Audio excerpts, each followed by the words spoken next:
Good evening, everyone. I'm Elizabeth Vargas, and we have big news to get to tonight. With Israeli Prime Minister Benjamin Netanyahu at his side, President Trump today announced a new peace plan to finally end the war in Gaza.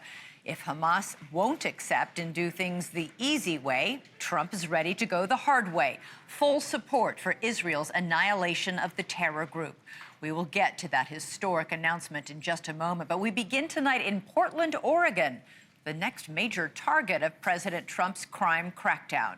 The president is deploying 200 National Guardsmen there, saying the troops are necessary to protect, quote, war-ravaged Portland and ICE facilities from Antifa and other domestic terrorists. Now, Trump is authorizing the military to use full force if necessary. This is less a broad anti-crime operation like what we saw in Washington, D.C., and more of a targeted crackdown on violence targeting federal ICE agents and facilities. This is the kind of scene the president is referring to. Video from last night. It shows dozens of protesters standing off with police at an ICE facility. It is a tense moment, but police said it was a mostly peaceful demonstration. Still, police arrested 2 people for assault, including this person carried by 3 officers into that facility. 200 National Guardsmen might not sound like a huge number, but it is about 1/4 the current size of the entire Portland Police Department. In any event, it was enough for Oregon's Attorney General to file a motion for a restraining order against the deployment, saying that it's unlawful and poses a substantial risk to Portlanders. That follows comments from Oregon's governor, who said the president's rhetoric about Portland just doesn't match reality. Governor Kotek here. Contrary to President Trump's latest social media post, Portland is not war-ravaged. There's no insurrection, there's no threat to national security, and there's no need for military troops. Military service members should be dedicated to real emergencies. And it's not just Portland getting boots on the ground. After weeks of the president threatening to send troops to Illinois, it now appears to be happening. Democratic Illinois Governor J.B. Pritzker announced today that the Illinois National Guard has received word that DHS wants 100 troops to help patrol ICE facilities across the state. Let's go to NewsNation's Nancy Liu now, live for us on the streets of Portland. Nancy, what are you seeing? When do we expect this deployment to start? Yeah, behind me, Elizabeth, about a dozen demonstrators right now, and it's been a pretty quiet day here outside the ICE facility in Portland. We're seeing no sign of the National Guard yet, but we're hearing word of possible boots on the ground here as early as Wednesday or Thursday. Meantime, there is growing concern that the deployment and the threat of full force will only instigate a violent escalation in the skirmishes here. State and local leaders, they're pleading for calm and peaceful protest. However, as we've been seeing in the videos, just an endless stream of images like this, almost nightly, sometimes violent skirmishes outside the facility here in South Portland. Despite the unrest, the Portland police chief says a military response is unnecessary. Here's Chief Bob Day. We're in good shape. I don't see the need for the National Guard at this time. I really believe that we've got a handle on it. We're going to stay fixed on our goals. We're transforming the dynamic between the police and the people we serve. We're reducing crime and the fear of crime, and we're focused on organizational growth and development. We've been doing that for 2 years. We're going to continue to do that as long as I'm in this chair. Now, there are some Portlanders who support a military presence, who are tired of all this protesting, but who wish to remain anonymous. Take a listen. I'm a liberal, and I'm having a problem with this. I want it to stop. The nasty side of things needs to be conveyed. It needs to be understood that there are nasty things going on here. It's not just, quote-unquote, peaceful. It is not peaceful at night. It goes on every night, almost every night. And do you think the Guard coming in is going to fix it? If they can squelch it. And just a short time ago, Portland Mayor Keith Wilson noted that if the government shuts down this week, just as the Oregon National Guard troops are deploying here to this ICE facility, those Guard members may not get paid for their work. Elizabeth? All right. Nancy Liu reporting live from Portland. Let's get to our panel now. Jason Rance is a political columnist, analyst, and a talk show host for Seattle Red. And Rafael Mangual is a Nick O'Neill Fellow at Manhattan Institute and a member of the Council on Criminal Justice. Great to have you both here. So, Jason, we just heard President Trump said he's sending troops to, quote, war-ravaged Portland. The governor of Oregon says we don't need them. Even the police chief says they're doing just fine. What do you make of it? When you choose not to police, when you choose to allow the rioters, what you're doing is saying, yeah, we're going to get the troops coming in because we're not doing the work that we're supposed to be doing on our own. I think it was in All right. Hey, Jason, we're having some issues with your audio. Let's try and get them fixed while we go to Rafael. Rafael, basically same question, but also I'm curious from you. President Trump has taken the extraordinary step of authorizing, quote, full force if necessary to those troops. First of all, what does that mean? Yeah, look, I do think that is an extraordinary step, and I think we should all be very weary about deploying federal troops, National Guard troops, in response to problems that, frankly, really should fall within the remit of the police. And this is a job for the police. It's a job for the police. It's a job for local prosecutors, and it's one that could be done if Portland would send a few dozen of its biggest guys with a clear mandate to make arrests and maintain order, and if those efforts were backed up and backstopped by local prosecutors. The problem for Portland and the politicians in Oregon who are objecting to what President Trump is doing is that they have essentially invited exactly this kind of federal intervention by not acting appropriately, by not taking the actions that clearly even some Portland residents, as blue as that city is, want taken. And so, my weariness is rooted in, a couple of things. One is just in a sense that, we should limit the use of federal power in that way to the most extreme of circumstances. And I'm not sure that that's necessarily met here. But I do think that there are other levers that the federal government should be pulling here. For example, conditioning funding on the Portland police and local prosecutors doing more to protect federal facilities. Giving Portland, Oregon, what it needs. If they don't have enough police officers, if they don't have technology, if they don't have the gear that they need to respond to these problems, the federal government can and should dig into its pockets to give them that. But Rafael, it doesn't appear that the police chief isn't saying we need more resources. They're just saying we got this. Clearly, some residents, although they wouldn't go on camera, disagree. In this case, it's a matter of you think there should be more arrests. The police chief says we're arresting the violent ones and there aren't that many. But clearly people are exhausted from these nightly protests. Well, I think that's exactly right. I mean, I don't think that there's any question, as much as the officials in Portland want to say that they have this under control, that it's not under control. If it were under control, it would not be in the news to the degree that it is. You would not see residents saying the things that your journalists got them saying. And that is not a minority view, so to speak. I mean, people who have visited Portland, who live in that city, tell me on a pretty regular basis that this is a part of daily life.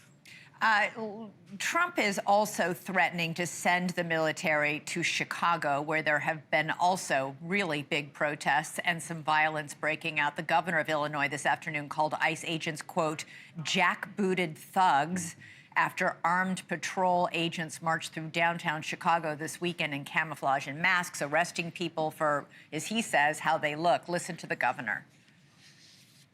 Federal agents marched down busy streets, harassing civilians and demanding their papers. What would we say? ICE is running around the loop, harassing people for not being white. Jason, there are several reports of American citizens who've been arrested by ICE across the country, held for hours or overnight before being released. Yeah, there are. Sometimes mistakes get made. There's no doubt about that. And I think they have to be held accountable to those mistakes, and they have to speak directly to the residents and explain why this is happening. But to claim, as I think the governor is trying to, that there's some sort of massive amount of these kinds of mistakes and or the purposeful targeting of people purely because of their skin color is obviously not true. In fact, it's demonstrably not true. Some of the quotes that he's attributing the governor to some officials there about arresting people how they look are taken dramatically out of context. They're talking about it in the context of looking at situations as a whole, that if you're going into certain scenarios and you know that you're looking for someone who might be there illegally because you're making a targeted arrest, and you're saying, yeah, I'm not going to go after that tall white guy over there because he doesn't match the description. Well, Governor Pritzker is urging people to get out their cell phones now and record what ICE agents are doing. There are already many videos circulating on social media. One ICE officer was just suspended after he was shown tackling and shoving a young mother to the floor. If we've got that video, now would be the time to play it. We also have video. This is that one. This ICE agent has been suspended after doing this to this woman. We have another video that shows another ICE agent putting a woman in Illinois in a chokehold. At some point, Jason, do these videos backfire, showing this heavy-handed behavior? Sure, it depends on the video and how much play it gets. But I think ultimately what's going to be I think is going to harm the left's cause on this is that when you talk about these agents and you call them jackbooted thugs, you are encouraging these kinds of interactions, and they're going to escalate. If everyone wanted to chill out just a little bit, drop the temperature just a little bit, the language that might encourage these kinds of interactions would stop being used. But I think they see it as a political benefit. Every time there's a video like this that goes out, some of them are clearly egregious and they're clearly going to be held responsible or should be held responsible. I think they view it as something that helps their political cause. And so I don't think they're doing enough to try to get in the way of these kinds of things from happening to begin with. Raphael, what about, we're watching this video of this woman, she's a protester, obviously outside a facility trying to protest. I think a lot of people saw this video and thought, hey, this is too much, this is excessive. And when you combine that with other reports that some of these ICE agents, a lot of people feel uncomfortable with the fact that they're masked. They say they have to be masked to protect themselves and their own families from being doxxed and harassed. Many have been. We've seen ICE facilities as targets of violence. All this just seems to be ramping up not only rhetoric, but action that is not good. Well, no, it's not good, and the rhetoric is calculated to drive exactly this kind of action. And so when you see these videos, I mean, yes, some of these people are protesters, but some of them are doing more than protesting. They are illegally obstructing federal vehicles. They are illegally obstructing the actions of officers. That is not a productive way to make your voice heard. You do not have a right. And is that an appropriate response by ICE agents? Well, at some point, right, there has to be a line drawn. The rule cannot be that you can stand in front of the vehicles that we need to get in and out of our facility, and we can't do anything physical about that, right? There is a point beyond which a polite request gets ignored, and you have to then use physical force. Now, does it always look pretty on camera? Absolutely not, right? That's never the case. But this is very much a tool that the left has mastered using in multiple contexts, including the broader policing space. I mean, beginning in 2013-14, Americans have been inundated with videos of police using physical force, and those videos taken out of context or favorably clipped, to favor the alleged victims of police brutality there. Jason Rantz, Rafael Mengual, thank you both. Really appreciate you joining us tonight. Thank you. Meanwhile, another city on the other side of the country is also grappling with its own crime and what to do about it. Members of a House Judiciary Subcommittee on Oversight actually held a rare field hearing in Charlotte, North Carolina today. This hearing was in response to that brutal stabbing of 23-year-old Irina Zarutska. She was the Ukrainian woman who fled the war in Ukraine to come to Charlotte, North Carolina for safety. She was on the Charlotte light rail when she was murdered last month. Her murder captured the nation's attention. mostly because this surveillance video captured every moment of it. It shows Irina boarding the train, sitting down, minding her own business, when the man sitting behind her pulls out a pocket knife and stabs her in the neck 3 times. Now, that suspect is a repeat offender. He's been arrested more than a dozen times. He is homeless with a history of mental illness. Today, in the hearing, lawmakers heard from witnesses whose loved ones had also been killed by repeat offenders in Charlotte. One of them is Steve Federico. His daughter Logan was murdered back in May during a home invasion. The suspect in that crime had been arrested 39 times and received lighter sentences because there was a clerical miscommunication in one of his cases. Logan, the victim, was 22 years old and was visiting friends in college. She literally was executed while on her knees, begging for her life. Her name's Logan Federico, not Irina. And you will not forget her. I promise you. You will be sick and tired of my face and my voice until this gets fixed. I will fight until my last breath for my daughter. Wow. You need to fight for the rest of our children, the rest of the innocents, and stop protecting the people that keep taking them from us. Please.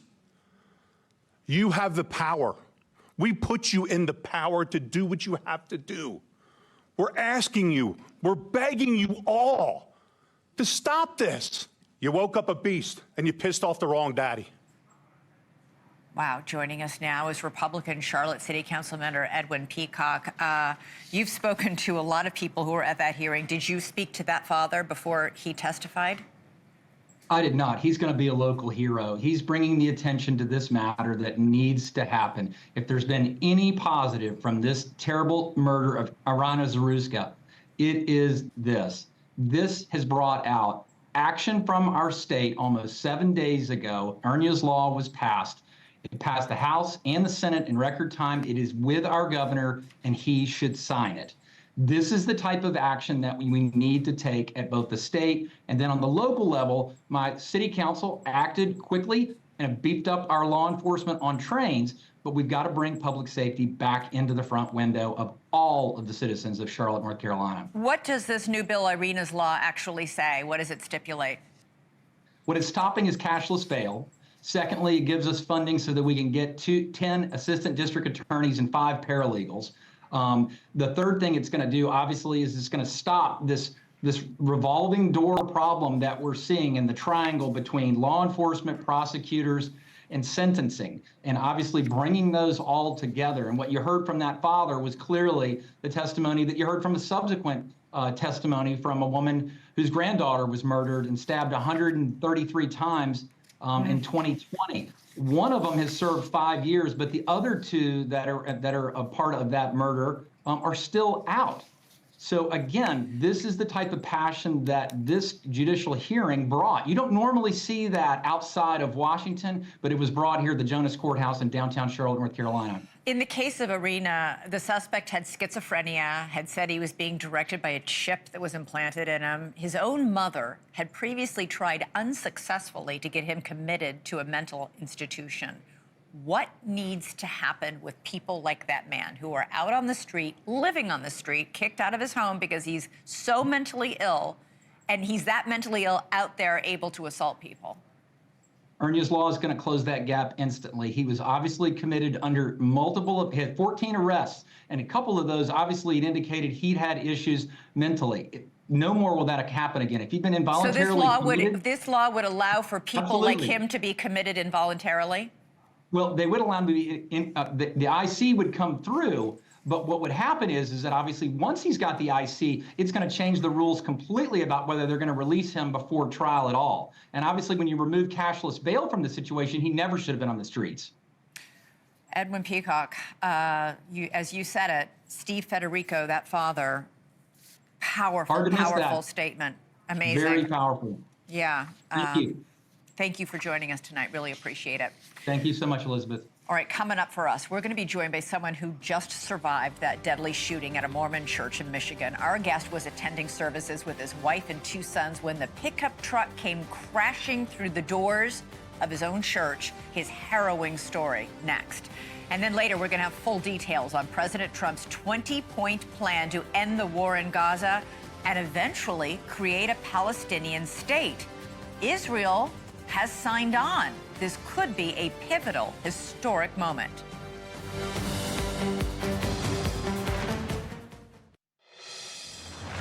Well, another week and another horrific shooting in Michigan tonight. Investigators are trying to determine why a former Marine crashed his truck into a Mormon church, fired shots into the building, and then set it on fire during a Sunday service. It happened shortly before 10:30 Sunday morning in Grand Blanc Township. Officials say the gunman pulled up in a pickup truck with 2 U.S. flags raised on the truck and began shooting. He killed 4 people inside the church before police killed him in a shootout. 8 others were injured either by bullets or smoke inhalation. 2 people are still in critical condition. The patients in the hospital are as old as 78 and as young as 6. Officials say those who were missing or in the chaos have all now been accounted for. Governor Gretchen Whitmer urged the nation to lower the rhetoric and unite against gun violence. This might be a familiar pain, but it hurts all the same. Every time. We cannot keep living our lives like this. Given recent events, the big question, of course, will be whether the gunman was politically motivated, mentally disturbed, or some combination of the two. And what follows will likely be another round of debate about whether heated rhetoric, insufficient mental health resources, or gun laws are to blame. The survivors of this shooting are starting to tell their stories, and one of them joins us tonight. Paul Kirby was in the church with his family when gunshots rang out. They survived. Thank you so much, Paul, for being here. First of all, how are you doing tonight? You're welcome. I'm doing pretty good. Trying to get this all behind me. Yeah, that's going to be tough. I'm tired of the reporters, and I'm sure you are. I'm really. I don't know, just all the people that are trying to survive it, and I'm the one that's speaking up. I don't know why. You were you were attending services with your wife and 2 sons. Can you just walk me through what happened? You heard the crash, I'm assuming, of the truck as it came through the front? Yeah. So the truck hit the back wall of the chapel. It didn't go through any doors or anything. We were sitting in sacrament meeting, and our second counselor was finishing up announcements and was about to bear testimony to us and turn it over to the congregation. But we hear a loud boom, and the back wall of the chapel just kind of buckled inwards. The whole building shook. Just several people got up and started running out. Some of us went out thinking that it was just a car that ran off the road. Yeah, people tried to help the driver because you thought it was simply an accident. Yeah, didn't think it was anything more than that. When did you realize it wasn't an accident, that this was an attack? So I went out the south doors or the north doors of the foyer and got outside, and I was about 10 feet from the door when I saw the gunman just start shooting people. I don't know how many people were out there before me, but several of them got shot, and he started shooting at me. So I turned around and started running for the door. You said you expected to die. Yeah, as I was running, I expected there to be a bullet in my back. I never thought I would have made it through the doors alive because a bullet came past me and hit the glass door on my left side, about a foot away from me. And what were your kids doing? So my kids were with my wife in the chapel, and when the truck hit the building, my wife had the foresight to get up and get them out. My oldest son, he decided to hold the doors open for people to let them get out, not knowing that there was an active shooter. But once he saw the gun and heard the shots, he got out of there and met up with my wife shortly after. How old are your sons? 12 and 14. How are you talking to them, Paul, about what you have all experienced, this terror, this brush with death? We're just talking it over, letting them vent their feelings, gave them blessings. Just talking about it is helps so much more than anything. Your governor said she hopes that people will try not to raise the rhetoric right now. You are also saying you don't want this to become political. Right. Yeah. Everybody wants to make things political. It's either left or right or center. No, it doesn't matter. It just divides us even more. Yeah. We can't have this happening. No. We can't be dividing the nation over this. We've got to come together and change minds, bring people closer together.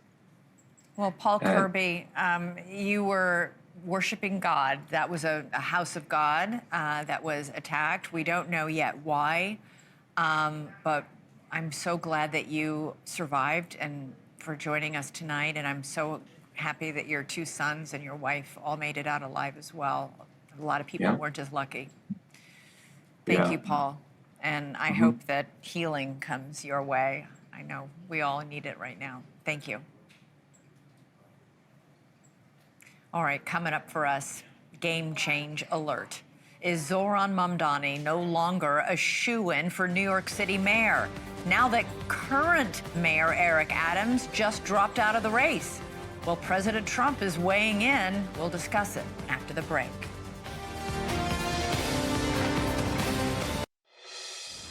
I am in this race, and I'm the only one that can beat Mamdani. Well, believe it or not, that clip is of a defiant New York City Mayor Eric Adams. It's about 3 weeks old. A lot can happen in 3 weeks because upon further review, Mayor Adams released a new message. As of today, he's not in the race anymore, and he cannot beat the socialist frontrunner, Zohran Mamdani. Despite all we've achieved, I cannot continue my re-election campaign. Despite the headlines and innuendo, I always put you before me, always. That leaves former Governor Andrew Cuomo and Republican nominee Curtis Sliwa in a face-off with Zohran Mamdani in 5 weeks. But even if one of those two candidates drops out, there's no guarantee their supporters will fall in line behind the remaining anti-Mamdani option. Sure, plenty of people don't want a socialist running the city, but Cuomo is just too liberal for New York's Republicans, and Sliwa is too conservative for New York's liberals. Sliwa was also a gadfly who President Trump has dismissed as, quote, unserious. That may be why online prediction markets barely budged on the Eric Adams news. Kalshi still has Mamdani winning with 83% of the chance. President Trump is warning that New Yorkers will make a mistake by electing a socialist, that it would be disastrous for them, in no small part because he intends to contribute to the potential disaster. He's promising to starve the city of federal funds, posting, quote, he needs the money from me as president in order to fulfill all his fake communist promises. He won't be getting any of it, so what's the point of voting for him? Zohran Mamdani shrugged that off today, saying the president is merely going through the 5 stages of grief. Joining us now for more on all this is Olivia Reingold, who's a writer at the Free Press. So, Olivia, how much does Adams dropping out help Andrew Cuomo? Well, as you just read in Donald Trump's Truth Social post there, you know, Trump is acting as if Mamdani has already been elected. And so even though Eric Adams has dropped out, and this is a big big moment for Cuomo. This is the moment they've been waiting for. You know, Mamdani is proceeding as if he's already been elected. He's putting together a transition team, and Trump is making that assumption as well. So it's going to move things a little bit, you know, maybe a few percentage points, but it still is a huge uphill battle for Cuomo. Yeah, not enough, you're saying. A lot of people, other people are saying the same thing, but you are reporting that donors are flooding to Cuomo.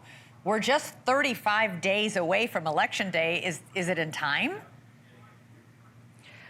Well, the thing is, you know, and this is something that it's a battle, a classic dynamic that goes as far back to 2016, probably before then too, but between the establishment and a populist movement.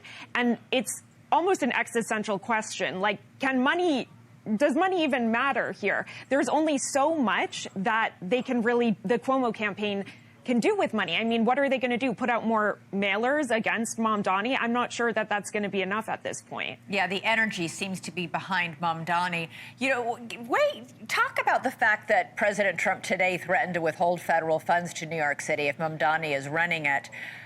This comes a few weeks after there were reports that the Trump administration was dangling the ambassadorship to Saudi Arabia in front of Eric Adams to get him out of the race, that they've been trying to pressure Curtis Sliwa to drop out of the race. Why is Trump apparently seeming to back Andrew Cuomo in the race if he and Andrew Cuomo were at complete loggerheads during the pandemic? Well, I think it's because Cuomo is the only one who has a shot. That's kind of a question mark on the end there. Has a shot that's not Mamdani.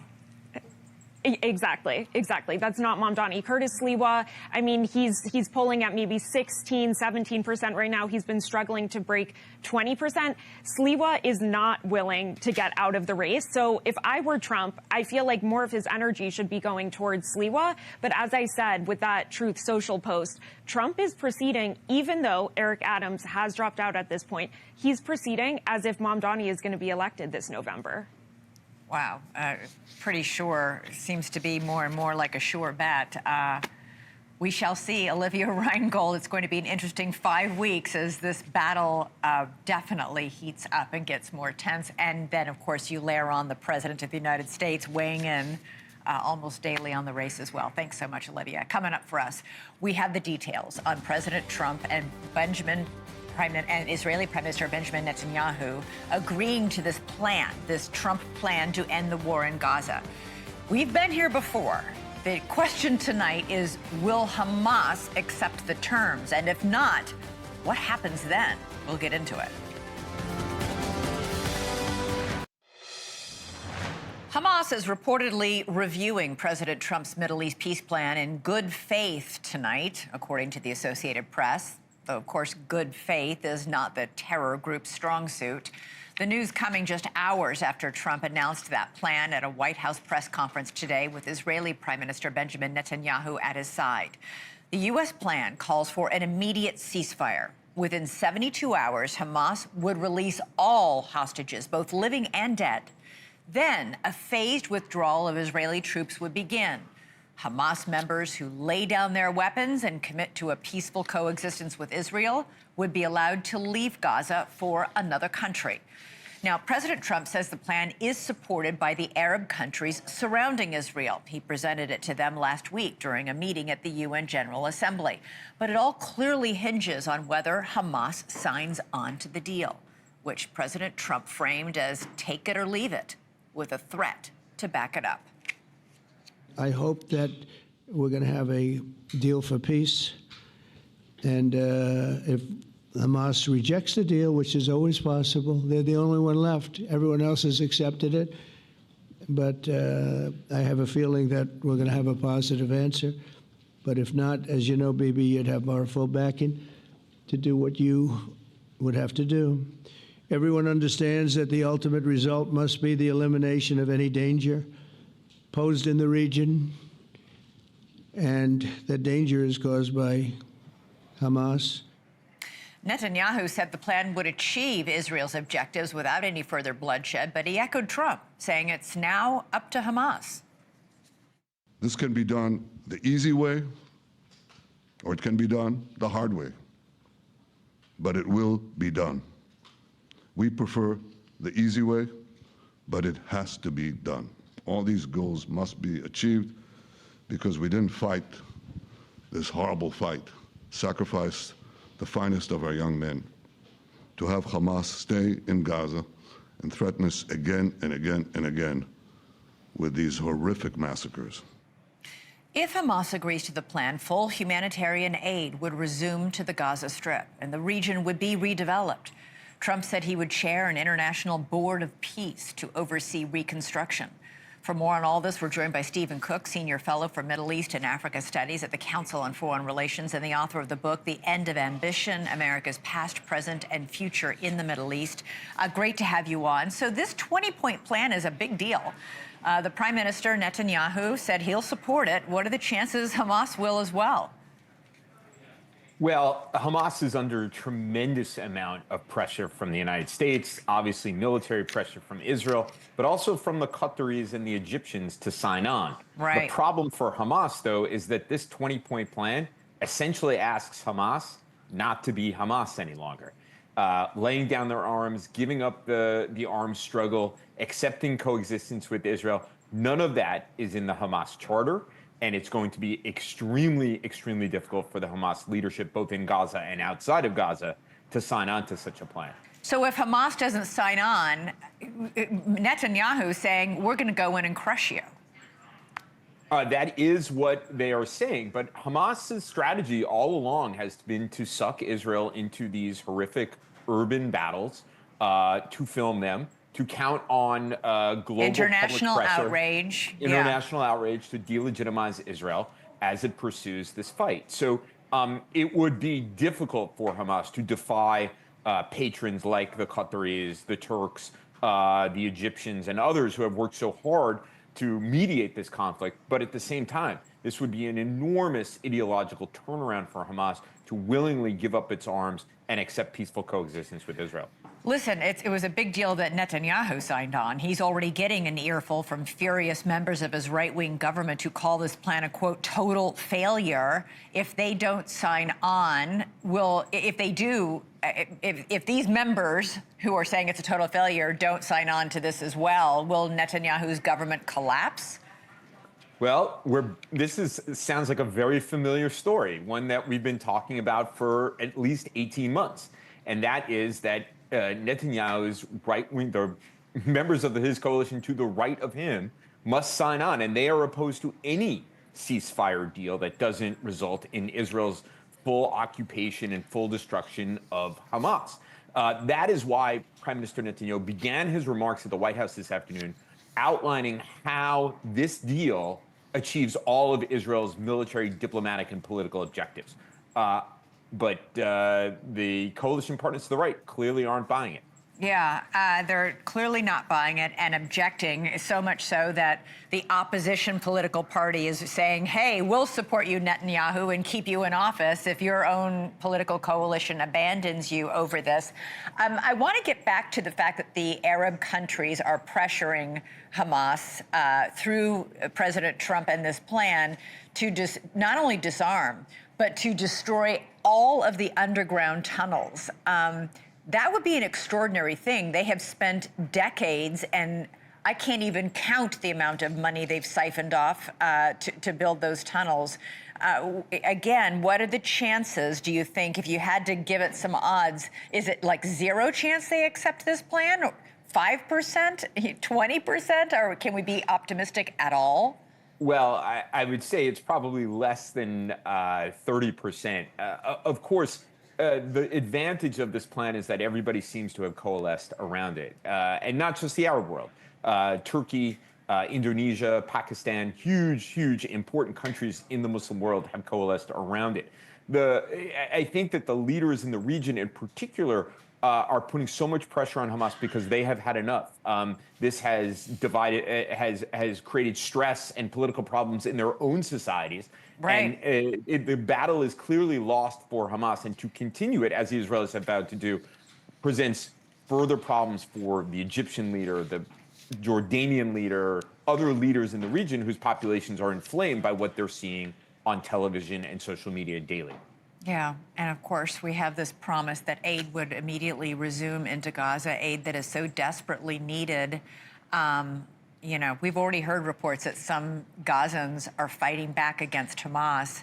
If word gets out that they will continue to starve because Hamas refuses to come to the table and take this deal, that's something to watch, perhaps. I don't know. Gaza is a tinderbox, and this is what you just point out, a very, very big problem that countries that want to come in and provide security are going to face. This is a lawless place with a lot of weapons and a lot of different factions. Stephen Cook, always great to have you on the show. Thank you so much. Really appreciate it. All right, coming up, President Trump met with congressional leaders to try and avert a government shutdown tomorrow night. The clock is ticking. Chris Cuomo joins me live next. All right, Chris Cuomo joins me now. Chris, lawmakers were at the White House meeting with President Trump today, trying to avoid a government shutdown, which could happen tomorrow at midnight. You're about to speak with Republican Congressman Mike Lawler and Democratic Congressman Vincent Gonzalez. Are they going to get this done? Some sort of a deal? Now, look, the correct answer should be yes, because neither side can afford the negativity that comes with a shutdown. Remember, it is a uniquely toxic political device, right? Because the only people who pay are people who have nothing to do with the problem. Right? The employees and the other beneficiaries of services that get delayed or furloughed or whatever. However, in the current state of play, all that matters is animus. So they're both going to blame the other one. So maybe I'm wrong and this actually won't get done. I mean, it's not like they're passing a budget. It's just a CR. It's just another kick the can down the road. Yeah, it's but just remember, like, we'll do this in a couple rewarded. months. They get rewarded for opposition. So this is the best part for them. Fighting, the fake fight, like they care about something other than their own ambitions and holding on to power. It's very tough to stay fair on this stuff these days when I see the game like a cheap game of Parcheesi. It feels like it's just getting cheaper and more, it's just very distasteful. All right, Chris, I'll be looking forward to those interviews. Have a great show. Thank you for watching. Subscribe below and download our NewsNation app right now on your phone, and you will get fact-based, unbiased news for all Americans.